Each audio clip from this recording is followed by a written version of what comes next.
자, 다음은 애니멀부 이학범 기자. 반려인들은 자신의 반려동물의 행동을 하나만 보더라도 지금 뭐 배가 고픈 건지 아니면 산책이 필요한 건지 단번에 알아채는 경우가 많은데요. 아마도 이러한 사인들은 미처 알아채지 못한 분들이 많을 것 같습니다. 사람만 아프냐, 개도 아프다. 네. 말씀해 주시죠. 반려견 보호자 A씨는 자신의 반려견이 생후 2개월 때부터 3살이 된 지금까지 함께 지내고 있는데요. 최근에 깊은 고민이 하나 생겼습니다. 바로 자신의 반려견 때문에 밤에 잠을 제대로 잘 수 없었기 때문인데요. A씨의 반려견은 원래 어릴 때부터 굉장히 활발하고 에너지가 넘쳤어요. 그래서 A씨도 우리 집 강아지가 다른 개들에 비해서 좀 더 활발하구나. 이 정도까지만 생각했었는데 이 활발함이 이제 도를 넘어서기 시작하는 거죠. 항상 안절부절하지 못하고 또 산만하고 24시간 흥분 상태로 이렇게 있게 됐고요. 또 뭐 밖에서 들리는 소리에 굉장히 예민하게 반응을 해서 짖거나 뛰어다니거나 문을 긁는 이런 증상까지 보였고요. 그래서 A씨는 결국 이 반려견 때문에 수면 부족에 시달리다가요. 이 반려견과 함께 동물병원을 방문했습니다. 그런데 여기서 이 반려견이 보이는 산만하고 가만히 있지 못하는 증상이 있잖아요. 이게 사람에서도 대표적으로 나타나는 증상이거든요. 특히 어린 아이들이 많이 걸리는 ADHD 맞습니다. 그게 강아지들도 있어요? 네, 이 사람의 특히 어린 아이들한테 많이 걸리는 이 ADHD가요, 주의력 결핍과 과잉 행동 장애가 합쳐진 질병인데요. 반려견에서는 이 주의력 결핍은 거의 없고요, 이 과잉 행동 장애만 나타나는 경우가 대부분입니다. 그래서 이 과잉 행동 장애를 겪고 있는 반려견이 심할 경우에는 자기 막 꼬리를 잡으려고 막 빙빙 계속 돌아요. 미친 듯이. 그리고 막 눈에 초점이 흐려지는 애들도 있고요. 심한 경우에는 막 숨을 헐떡거리면서도 이 행동을 멈추지 않고 계속 움직이기도 하거든요. 그런 행동까지 보이기도 합니다. 그래서 이 반려견의 과잉 행동 장애는 그 약물 치료를 하면서 이 행동 교정 교육을 같이 병행하면 치료가 가능한데요. 대부분의 반려견 보호자들이 우리 집 강아지가 좀 활발하긴 하지만 이 과잉 행동 장애일 거라고는 미처 판단하지 못하거든요. 그래서 제때 치료받지 못하는 동물들이 많이 있습니다. 또 그런가 하면 사람들이 잘 모르는, 근데 개도 분명히 걸릴 수 있는 만성 질환이 또 하나 있어요. 올해 10살이 된 불독 호야라는 강아지가 있는데요. 이 호야가 어릴 때부터 이 피부병을 달고 살았어요. 그 피부병이 심해지면 동물병원에 가서 이제 치료를 받고 진료를 받으면 좀 괜찮아졌다가 또 증상이 재발하고 이런 과정을 겪고 있었는데요. 최근에는 간지러워서 몸을 긁는데 피가 날 때까지 막 몸을 긁는 거죠. 그래서 온몸이 피딱지하고 이 뭐 각질로 이제 막 일어났고요. 또 심한 곳에서는 이 털이 빠지는 탈모 증상까지 있었습니다. 또 귀에도 염증이 발병해가지고 세균 감염까지 일어나는 이런 증상을 보였는데요. 아토피가 바로 그겁니다. 그래서 사람의 아토피 피부염처럼 이 반려견들도 아토피 피부염이 있는데요. 주 증상이 이 가려움증, 그런 이제 만성 피부 질환입니다. 근데 사람의 아토피 피부염도 사실은 이 완치가 굉장히 어려워요. 원래 완치를 하려면 이 면역 치료라는 걸 통해야 되는데 이 시간이 굉장히 오래 걸리고 비용도 많이 들거든요. 근데 관리를 잘 받다가도 뭐 사람이 먹는 음식을 잘못해서 한 번 먹었다던가 하면 또 피부가 뒤집어지는, 이게 재발이 되는 경우도 많이 있습니다. 사람이 아픈 만큼 이 반려견도 아프다고 할 수 있는데요. 그래서 지금부터라도 반려견에게 조금 더 관심을 갖고 잘 살펴봐 주시길 바랍니다. 예. 말 못하는 동물들이 진짜 병에 걸리면 얼마나 이걸 표현을 할 수가 없으니까 더 답답하고 힘들겠어요. 혹시 이 반려견들이 말씀하신 것처럼 사람과 가깝게 지내서 비슷한 병에 걸리게 되는 건가요? 꼭 그런 건 아닙니다. 이 과잉 행동 장애 같은 경우에는 개, 고양이뿐만 아니라 뭐 말이나 돼지 같은 동물에서도 나타날 수가 있고요. 이 아토피 피부염도 모든 동물에서 다 발생할 수가 있습니다.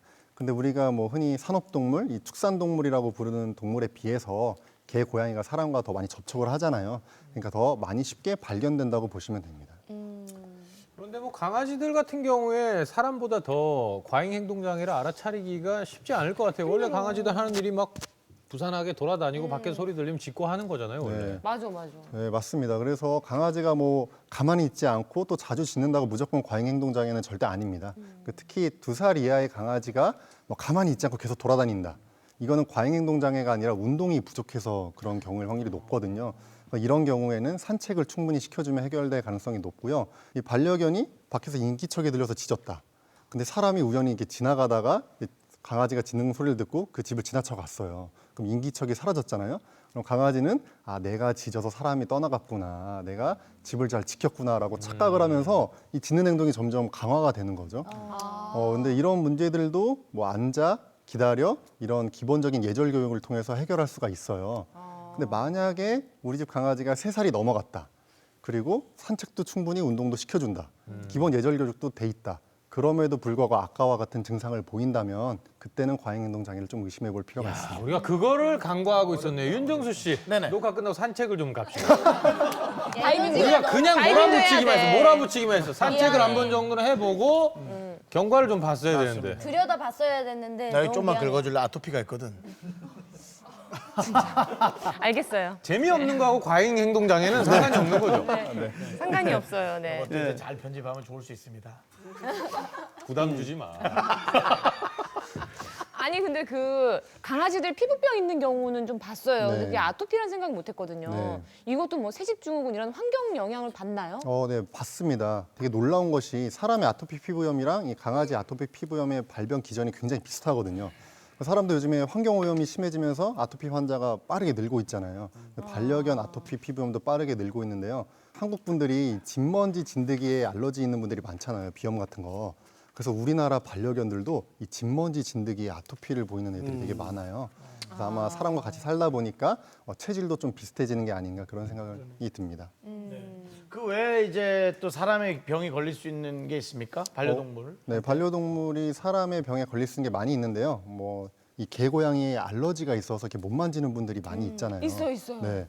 근데 최근에 이 강아지가 사람한테 알러지를 있는 그런 강아지가 발견돼서 화제가 됐어요. 왜 그 생각은 못 해봤을까? 입장 바꿔서 그쵸? 네.